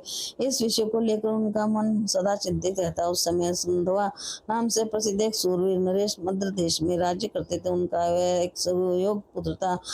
कुंभक ग्रीव नाम से जगत में उसकी प्रसिद्धि थी। ब्राह्मणों ने राजा चंद्रसेन से कहा, इस कन्या के लिए अनुरूप वर कुंभग्रीव ही है। इसमें सभी उत्तम लक्षण वर्तमान हैं। उसने संपूर्ण विद्याओं को पर्याप्त अभ्यास किया है। तब राजा चंद्रसेन ने गुणवती नाम वाली अपनी प्रेयसी रानी से पूछा, अपनी इस कन्या के लिए सुयोग वर चाहिए। मेरा विचार है कुंभग्रीव के साथ इसका विवाह कर दिया जाए। तुम्हारी क्या सम्मति है? स्वामी की बात सुनकर रानी ने आदर पूर्वक अपनी कन्या मंदोदरी से पूछा, तुम्हारे पिता राजकुमार कुंभग्रीव के साथ तुम्हारा विवाह करना चाहते हैं, तुम्हें पसंद है ना? माता का यह वचन सुनकर मंदोदरी ने उनसे अपना विचार प्रकट किया। मैं पति का वरण नहीं करूंगी। विवाह करना मुझे अभिष्ट नहीं है। मैं कुमारी व्रत में अडिग रहना अपना जीवन व्यतीत करूंगी। माता जी, स्वतंत्रता पूर्वक विचरण करने के लिए मेरी अभिलाषा है। मेरा प्रतिक्षण तपस्या में व्यतीत होगा। इस संसार रूपी समुद्र में प्रत्येक व्यक्ति को अनेकों कष्ट सहने पड़ते हैं। शास्त्र के पारगामी विद्वानों का कथन है कि मोक्ष का साधन स्वतंत्रता ही है। अतएव मैं मुक्त होंगी। मुझे पति से कोई प्रयोजन नहीं है। विवाह होते समय अग्नि के साथ में ये प्रतिज्ञा की जाती है कि पति देव में सब तरह से आपके अधीन बन गई। फिर ससुराल में जाकर सास और देवर प्रभुति जितने हैं उन सबके अनुकूल होकर रहना पड़ता है। पति की चित्त में अपना चित्त सदा मिलाए रखना इस दुख को सबसे अधिक माना गया है। यदि पतिदेव किसी दूसरी सुंदर स्त्री के साथ प्रेम का कर लें तो सोच के उत्पन्न होने वाले दुख का पहाड़ भी उस पर ढह पड़ता है। उस समय पति से ईर्ष्या उत्पन्न हो जाती है। फिर कलेश होना भी संभवतः सिद्ध हो गया। माता, संसार में सुख कहाँ है? खास करके स्त्रियों के लिए तो ये संसार सदा ही सुख से रहित है। इसलिए मेरी समझ में पति का वरण करना सर्वदा अवांछनीय है। पुत्री के इस प्रकार कहने पर उसकी माता राजा चंद्रसेन से कहने लगी, प्रभु, राजकुमारी विवाह करना अभिलाषित नहीं है। राजकुमारी को विवाह करना अभिलाषित नहीं है। उसे कुमारी व्रत का पालन करना अभिष्ट है। जब और व्रत से सदा तत्पर रहकर वह संसार में विरक्त होना चाहती है। विवाह संबंधी बहुत से दोषों से पूर्ण परिचित है। पति बनाने की बात उसे बिल्कुल बुझती ही नहीं। रानी की बात सुनकर राजा चंद्रसेन ने पुत्री की इच्छा अनुसार उसके विवाह का विचार ही छोड़ दिया। वह राजकुमारी माता पिता के संरक्षण में रहकर घर में ही समय व्यतीत करने लगी। स्त्रियों के अंगों में वह जब जवानी की अंकुर जमने लगे तब काम की उत्पत्ति होने लगती है। अवस्था के अनुसार ऐसा होना स्वाभाविक है। पद पद पर ज्ञान की बातें करने वाली जिस राजकुमारी ने बार बार प्रेरणा करने पर भी पति स्वीकार करना नहीं चाहा, वही एक दिन सघन वृक्षों में उपवन में दासियों के साथ प्रेम पूर्वक विहार करने के लिए पहुंच गई। वहां की लताएं पुष्पों से सुशोभित थी। उन पर दृष्टिपात करती हुई वह प्रसन्न बदन वाली सुंदरी उस उद्यान में क्रीड़ा करने लगी। उस राजकुमारी पुष्प चुनती हुई चल रही थी। इतने में ही उसे मार्ग से देववश कौशल देश का नरेश आ पहुंचा। वीरसेन नाम से परम प्रसिद्ध वह राजा बड़ा शूर था। उसके साथ कुछ सैनिक भी थे। तुरंत उस समय वह अकेले ही रथ पर बैठकर आया था। सेना उसके पीछे पीछे धीरे धीरे आ रही थी। दूसरे ही राजा वीरसेन किसी एक युवती की दृष्टि में आ गया। तब उस व्यक्ति ने राजकुमारी मंदोदरी से कहा, देखो, इस मार्ग पर रथ पर बैठा हुआ कोई पुरुष आ रहा है। इस रूपवान पुरुष की भुजाएं बड़ी विशाल है। मेरा ऐसा विश्वास है कि भाग्यवश यहाँ किसी राजा का ही शुभागमन हो गया है। इस प्रकार यह युवती बात कर रही थी। इतने में ही कौशल नरेश वीर से निकट आ गया। राजकुमारी मंदोदरी को देखकर उसके आश्चर्य की सीमा न रही। तुरंत वह रथ से नीचे उतर आया और दासी से बोला, बड़ी बड़ी आंखों वाली ये बालिका कौन है? ये किसकी पुत्री है? मुझे शीघ्र ही बताने की कृपा करो। यह पूछने पर दासी का मुख मुस्कान से भर गया। उसने कौशल नरेश वीर से कहा, सुंदर नेत्रों से शोभा पाने वाले वीर, पहले आप बतलाने की कृपा करें। मैं आपसे पूछ रही हूँ, आप कौन है, कैसे यहाँ पधारे हैं तथा किस कार से इस समय आने का कष्ट उठाया है? दासी की यूं पूछने पर राजा वीर सिंह ने उससे अपना परिचय देना आरंभ किया। इस भूमंडल पर एक परम अद्भुत कौशल नाम का देश है। प्रिय, मैं उस देश का रक्षक हूँ। मेरा नाम वीर सेना है। मेरे पास शतरंगी सेना है जो इच्छानुसार पीछे आ रही है। मार्ग भूल जाने से मैं यहाँ आ गया। मुझे उस देश का राजा समझो। सैरंध्र ने कहा, राजन महाराज, इन चंद्रसेन की ये राजकुमारी, इसका नाम मंदोदरी है, कुमारी पीड़ा करने के विचार से इस उपवन में आई है। दासी की बात सुनकर राजा वीर सिंह ने उससे पुनः कहा, सैरंध्री, तुम बड़ी विदुषी हो, तुम मेरी बात राजकुमारी को समझा दो। मेरा कथन है, सुलोचना, मेरा जन्म कुरुवंश में हुआ है। मैं वहाँ का राजा हूँ। कामनी, तुम गांधर्व विधि से मुझे अपना पति बनाने की कृपा करो। मेरे घर अन्य कोई भार्या नहीं है। व्यवस्था में से संपन्न सुंदर रूप वाली शोषणी में तुम राजकुमारी को चाहता हूँ। तुम कुलीन घर की कन्या हो ही। तुम्हारे पिता मेरे साथ विधि पूर्वक तुम्हारा विवाह भी कर सकते हैं। मैं तुम्हारा अनुकूल पति हूँगा, इसमें कोई संदेह नहीं है। महिषासुर कहता रहा। राजा वीरसेन के उपयुक्त वचन सुनकर हिरंद्री राजकुमारी मंदोदरी से ये संदेश कहने के लिए उद्यत हो गई। उसने हंसकर मीठे शब्दों में कहा, प्रिय मंदोदरी, सूर्यवंश के कुल दीपक के राजा यहाँ पधारे हैं। ये बड़े सुंदर और शक्ति संपन्न है। इनकी अवस्था भी लगभग तुम्हारी जैसी है। सुंदरी, सम्यक प्रकार से तुम्हारे प्रति इनका प्रेम हो गया। विशाल नेत्रों वाली राजकुमारी, तुम विवाह के योग हो ही गई हो, परंतु तुम्हारे मन में विराग छाया हुआ है।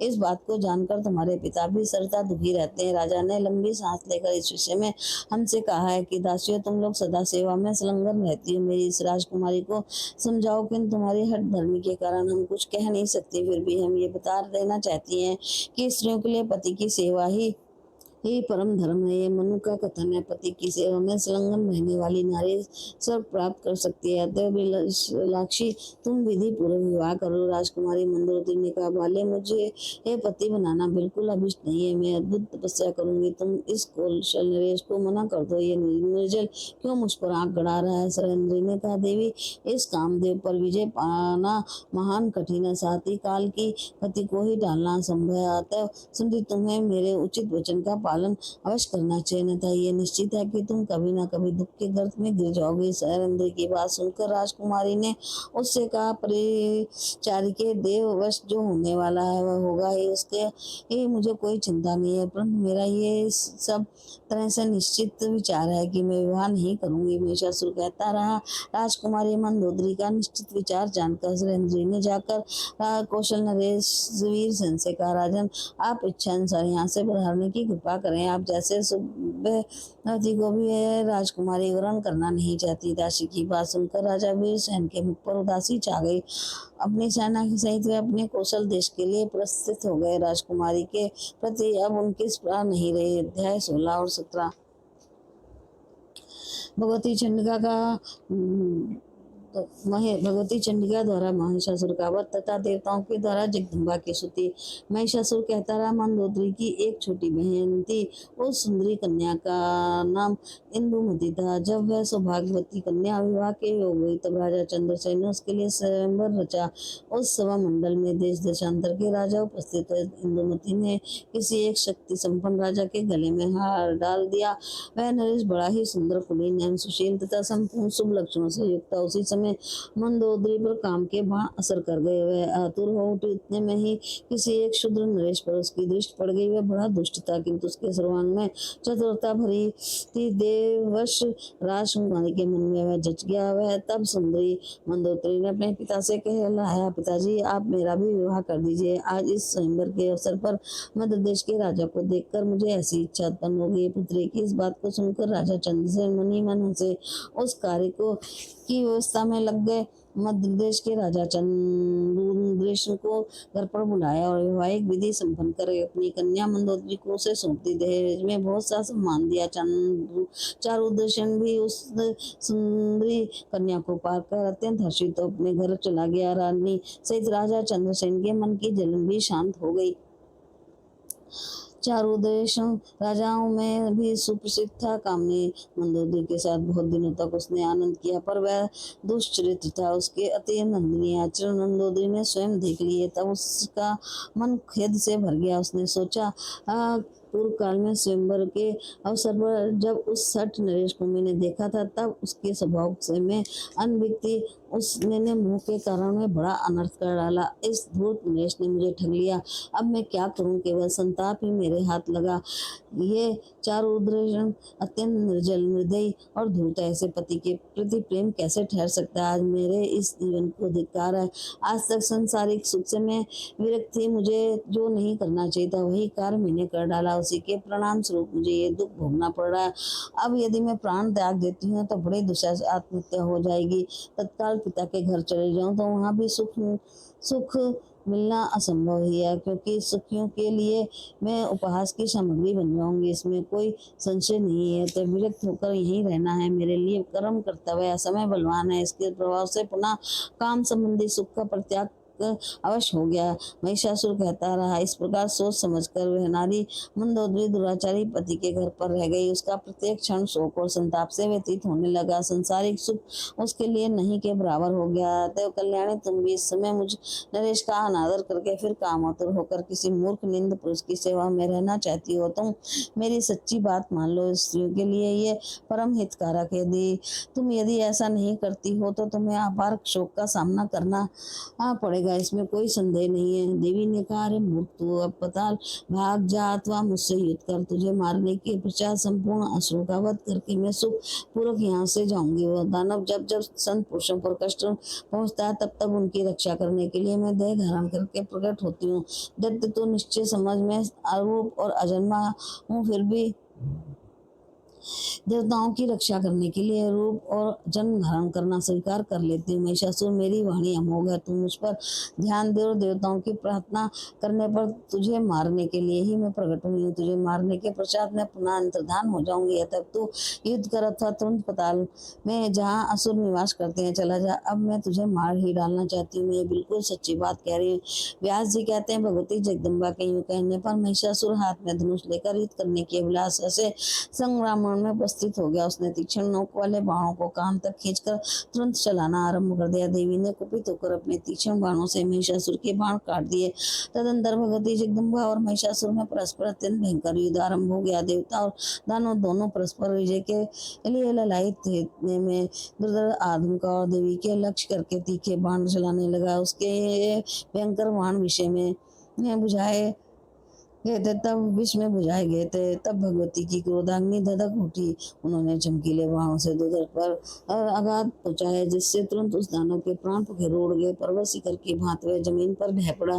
दुधर की मृत्यु देखकर उत्तम अस्त्रों को जानकर त्रिनेत्र आया और उसने 7 बाणों से जगदम्बा पर आघात किया। अभी बाण उन पर आ भी नहीं सके थे कि भगवती जगदम्बा ने अपने तीखे बाणों से उन्हें काट डाला।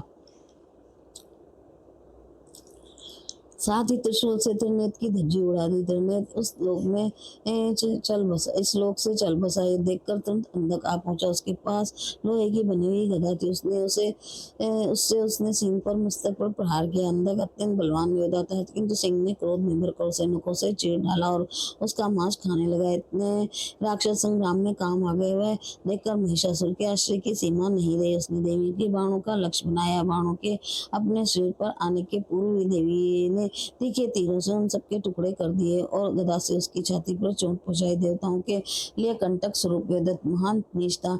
गदा की चोट लगने से उसे मूर्छा आ गई। फिर वह पीड़ा सहन करके वह तुरंत युद्धभूमि में आ पहुंचा। उसने अपनी गदा सिंह के मस्तक पर चला दी। तब तो सिंह को असीम क्रोध आ गया था। उसने नखों से उस महान दानव को फाड़ डालने में वह तत्पर हो गया। तब महिषासुर भी पुरुष की आकृति को त्याग कर सिंह बन गया और उसने देवी के मत वाले सिंह को नखों से चीरने की चेष्टा आरंभ कर दी। महिषासुर और सिंह बन गया। यह देखकर देवी क्रोध से तमतमा उठी थी। अनेकों तीखे तीर देवी के पास थे, जो ऐसे संघटित थे कि मानो क्रूर विषधर सर्पों वह महिषासुर पर उन बाणों की वर्षा करने लगी। तब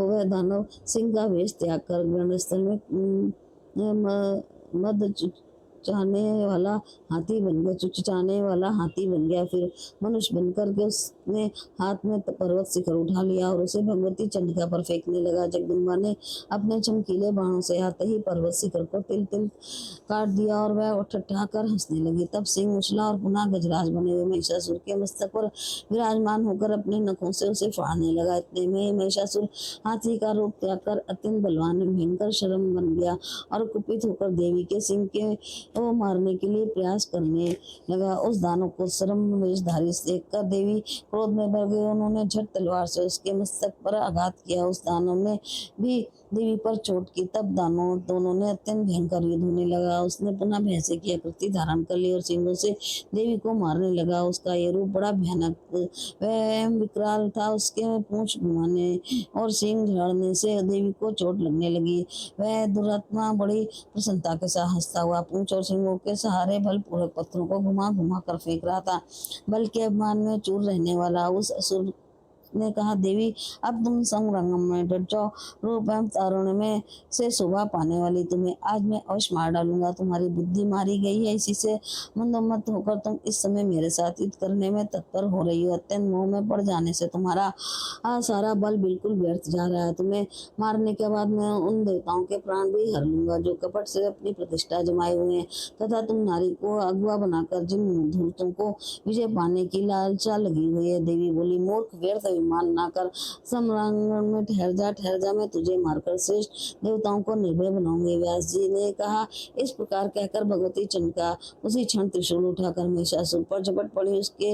उनके इस प्रयास से देवताओं में अपार हर्ष छा गया। वह प्रसन्नता से भरकर देवी की स्तुति करने लगे। उन्होंने पुष्प बरसाना आरंभ कर दिया। उनके मुख से बार बार विजय की घोषणा निकलने लगी। साथ ही दुंदुभियां बजूटी। उस समय ऋषि, गंधर्व, पिशाच, नाग, चारण और किन्नरगण आकाश में ठहर कर युद्ध देख रहे थे। उनके मन में बड़ा आनंद हो रहा था। महिषासुर कपट विद्या का बड़ा अच्छा दान करता है। उनके माया में शरीर धारण करके श्रवणांगन में भगवती जगदम्बा पर चोट कर रहा था। तब चंडिका ने उस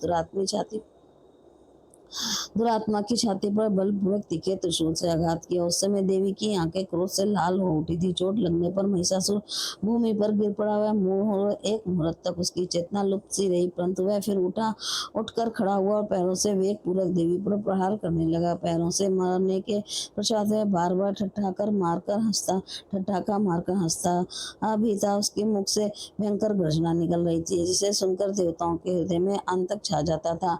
तदंतर भगवती जगदम्बा ने 1000 आरों वाले श्रेष्ठ चक्र हाथ में उठा लिया और महिषासुर सामने खड़ा था। देवी ने बड़े उच्च स्वर से गर्ज कर उससे कहने लगी, अरे मंदाद, उस चक्र को देख, तेरे मस्तक को वह धड़ से अलग कर देगा। अभी क्षण मात्र तुझे ठहरना है, फिर तो यमलोक जाने की तैयारी है ही। यूं कहकर भगवती चंडिका ने उस युद्धस्थली में भयंकर चक्र चला दिया।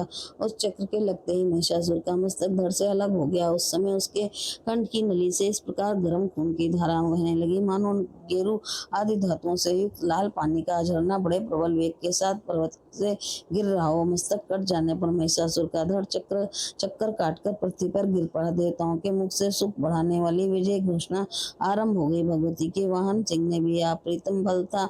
युद्ध भूमि से भागने में व्यस्त जितने दानव थे, उन्हें वह इस प्रकार खाने लगा मानो उसे बड़ी भूख सता रही हो। राजन, क्रूर महिषासुर के मर जाने पर बचे हुए संपूर्ण दानव भय से शस्त्र हो उठे। उन सबने पाताल की राह पकड़ ली। उस दानव के चल बसने पर भूमंडल पर जितने देवता, मुनि, मानव, अन्य साधु पुरुष थे, उनके मन में अपार हर्ष हुआ। फिर भगवती चंडिका भी इस भूमि में पृथक होकर एक पवित्र स्थान पर जा विराजी। गुण को सुखी करना भगवती का स्वभाव ही है, अतः उन देवी की आराधना करने के लिए तुरंत वहां पहुंचे। व्यास जी कहते हैं, महिषासुर का निधन देखकर इन प्रभुति समस्त देवताओं के मन में अपार हर्ष हुआ। वह भगवती जगदम्बा की स्तुति करने लगे। देवताओं ने कहा, देवी, तुम्हारी शक्ति के प्रभाव से ब्रह्मा इस जगत की सृष्टि करने, विष्णु पालन करने तथा संहार के अवसर पर रुद्र नाश करने में सफल होते हैं। उनके पास तुम्हारी शक्ति का अभाव हो जाए तो वे कदापि समर्थ नहीं हो सकते। अतः अतएव जगत की सृष्टि स्थिति और नाश का कार्य तुम्हारे ऊपर निर्भर है। कीर्ति मति स्मृति गति करुणा दया श्रद्धा धृति वसुधा कमला अजपा पुष्टि कला विजया गिरिजा दया तुष्टि प्रमा बुद्धि उमा रमा विद्या क्षमा कांति मेघा, ये सब नाम तुम्हारे ही हैं। ये बात इस त्रिलोकी की त्रिलोकी पर में विख्यात है। संपूर्ण जगत को आश्रय देने वाली जगदम्बे, तुम्हारी इन शक्तियों से पृथक रहकर कौन ऐसा है जिसमें कार्य की क्षमता आ जाए, कोई कुछ भी कर सके भगवती। ये निश्चित है कि धारणा शक्ति भी तुम ही हो, अन्यथा जो कच्छप और शेषनाग है उनमें पृथ्वी को धारण करने की क्षमता कैसे आ सकती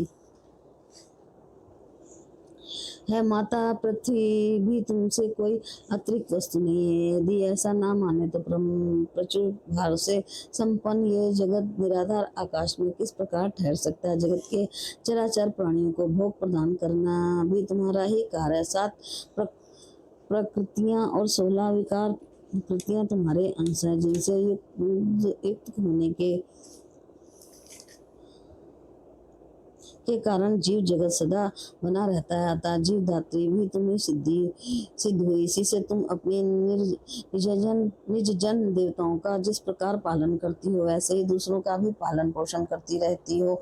माता, बगीचों में विनोद के लिए बहुत से वृक्ष लगाए जाते हैं। बहुतों में फल की संभावना ही नहीं होती तथा बहुतेरे वृक्ष कुट होते हैं और पत्तों से भी रहित होते हैं, परंतु कुशल पुरुष अपने लगाए हुए वृक्षों को मापी काटने में तत्पर नहीं होते। इसी से तुम देवताओं से भिन्न जो दैत्य है उनकी रक्षा के लिए भी व्यस्त रहती है। देवी, तुम सदा करुणा रस से ओतप्रोत रहती हो। स्वर्ग में रहने वाली देवांगनाओं के साथ विलास करने के लिए इच्छुक शत्रुओं को सम्रांगण में तुम जो बाणों द्वारा नष्ट करती हो, इस तुम्हारे अद्भुत कार्य में इन देव स्त्रियों का मनोरथ की ही प्रयोजन है। जननी, बड़ी विलक्षण बात तो ये है कि इन प्रसिद्ध दानवों का संहार तुम्हारे संकल्प मात्र से ही नहीं हो गया।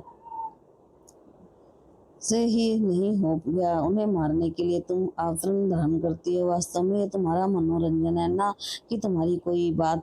माता, सुख देने वाली विद्या और दुख देने वाली अविद्या, ये तुम्हारे ही रूप है। मनुष्यों का जन्मजात दुख दूर करना तुम्हारा स्वभाव ही है। जननी, मोक्ष की अभिलाषा रखने वाले बड़भागी पुरुष तुम्हारी सेवा में संलग्न रहते हैं। भोग में रचे पचे मूर्खों को ऐसा सुअवसर मिलना असंभव है। ब्रह्मा विष्णु शंकर तथा अन्य सभी देवता तुम्हारे शरण पर चरण कमलों की निरंतर उपासना करते हैं। जिन मंद बुद्धि प्राणियों के मन में तुम्हारी आराधना का भाव जागृत नहीं होता, उन भूले हुए व्यक्तियों को संसार रूपी सागर में सदा गिरते रहना ही अभिष्ट है। चंडिके, तुम्हारे चरण कमल से उत्पन्न हुई धूल के प्रसाद से ही सृष्टि के आरंभ में ब्रह्मा अखिल भूमंडल की रचना करते हैं तथा विष्णु और रुद्र के को पालन एवं संहार क्रिया में सफलता प्राप्त होती है। जो मनुष्य तुम्हें नहीं भजता, शक्ति की आराधना नहीं करता, वह अवश्य मंदभागी है। देवी, देवताओं और दानवों के लिए भी देवाग देवता तुम ही हो। यदि उनके मुख पर तुम्हारा निवास न हो तो सर्वोत्कृष्ट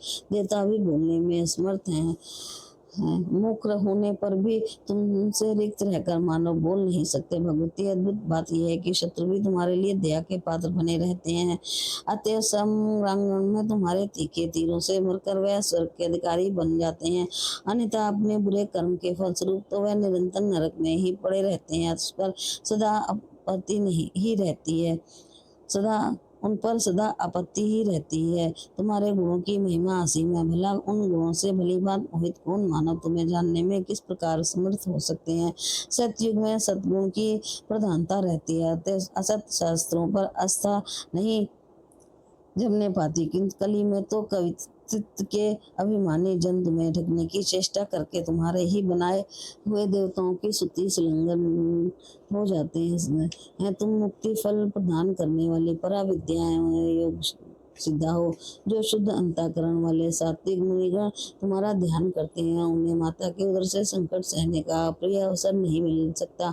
जो मनुष्य तुम्हारे भक्ति भाव से ओतप्रोत हैं, वह भूमंडल पर धन्य है। तुम चित्त शक्ति हो, हे चित्त शक्ति परमात्मा में विराजमान है। इसी कारण वह परमात्मा नाम और रूप में अव्यक्त होकर प्रपंचात्मक संसार की सृष्टि स्थिति और संहार रूपी ये कार्य में सफलता प्राप्त करते हैं। ये बात जगत प्रसिद्ध है। परमात्मा के सिवा दूसरा कौन पुरुष है जो तुमसे रहित होकर अपने प्रभाव से इस कार्यभूत संसार को रचने पालने और समेटने की व्यवस्था कर सके। जगदम्बे अथवा क्या चित्त शून्य तत्व जगत की रचना में समर्थ हो सकते हैं? नहीं, क्योंकि वह जड़ है। यदि इंद्रियां गुण और कर्म से युक्त हैं, फिर भी तुम्हारी चित्त शक्ति से शून्य रहकर फल प्रदान करने की योग्यता वह नहीं प्राप्त कर सकती। माता युगों में मुनियों के द्वारा विधि पूर्वक होमे हुए पदार्थ को देखता पाते हैं। यदि इस अवसर पर स्वहा इस तुम्हारे रूप का प्रयोग न किया जाए तो क्या वे अपना भाग प्राप्त कर सकते हैं? असंभवतः यह निश्चय हो गया है कि विश्व के पालन का कार्य तुम्हारे ही ऊपर निर्भर है। सृष्टि के आरंभ में इस संपूर्ण जगत की रचना तुमने ही की है। दिशाओं की रक्षा के व्यवस्थापक विष्णु और रुद्र प्रभृति जो प्रमुख देवता हैं, वे भी तुमसे ही सुरक्षित हैं। प्रलय काल में भी तुम्हारी सत्ता नष्ट नहीं होती। तुम्हारा आदि चरित्र विश्व में व्याप्त है। देवता लोग भी तुम्हारे इस चरित्र को नहीं जान पाते, फिर हम साधारण बुद्धि वालों की तो गणना ही क्या है। माता, ये महिषासुर महान निर्दयी था। तुमने इसे मारकर इन देवताओं की रक्षा की है। जिनमें हम मंद बुद्धि जन तुम्हारी महिमा कैसे जान सकते हैं? तुम्हारी गति को यथार्थ रूप से जानने में तो वेद भी असमर्थ हैं। सुप्रसिद्ध प्रभाव वाली अंबिका, तुमने जगत में महान कार्य किया है, जो इस दुरात्मा शत्रु के प्राण हर लिए। ये संसार का अचिंत्य कंटक था। इस कार्य जगत में अवश्य तुम्हारी कीर्ति फैली है। अब कृपा पूर्वक हमारी रक्षा करो। व्यास जी कहते हैं, इस प्रकार देवताओं की स्तुति करने पर देवी ने मधुर स्वर में उनसे कहा, आदरणीय देवताओं, इसके अतिरिक्त भी कोई दुस्साहस कार्य हो तो उसे बताओ। जब जब देवताओं के सामने कोई अत्यंत दुर्घट कार्य उपस्थित हो, तब तक उन्हें मुझे याद करना चाहिए। मैं शीघ्र ही तुम्हारा संकट दूर कर दूंगी। देवताओं ने कहा, देवी, ये महिषासुर हमारा घोर शत्रु था। आज तुम्हारे हाथ ये काल का ग्रास बन गया। इससे हमारे संपूर्ण कार्य संपन्न हो गए हैं। जगदम्बे, अब तुम अपने प्रीति हमारी ऐसी अचल भक्ति स्थापन करो, जिसके परिणाम स्वरूप हमारे द्वारा निरंतर तुम्हारे चरण कमलों का स्मरण होता रहे। केवल माता ही ऐसी है जो हजारों अपराधों को सदा सहा करती है। इस बात को जानकर मनुष्य तुम जगत माता की उपासना क्यों नहीं करते? इस देह रूपी वृक्ष पर दो पक्षी विराजमान है, इनमें निरंतर साख्य भाव वर्तमान रहता है। तीसरा कोई सखा नहीं है जो अपराध क्षमा कर सके। अतः अपने परम सखा रूप तुम परमेश्वरी को छोड़कर जीव किसकी कृपा से कल्याण प्राप्त कर सकेगा? देवताओं अतः मानवों में भी ये प्राणी पात्मा मंदभागी अधम है, जो अत्यंत दुर्लभ है, पाकर भी तुम्हारे भजन स्मरण में विमुख है।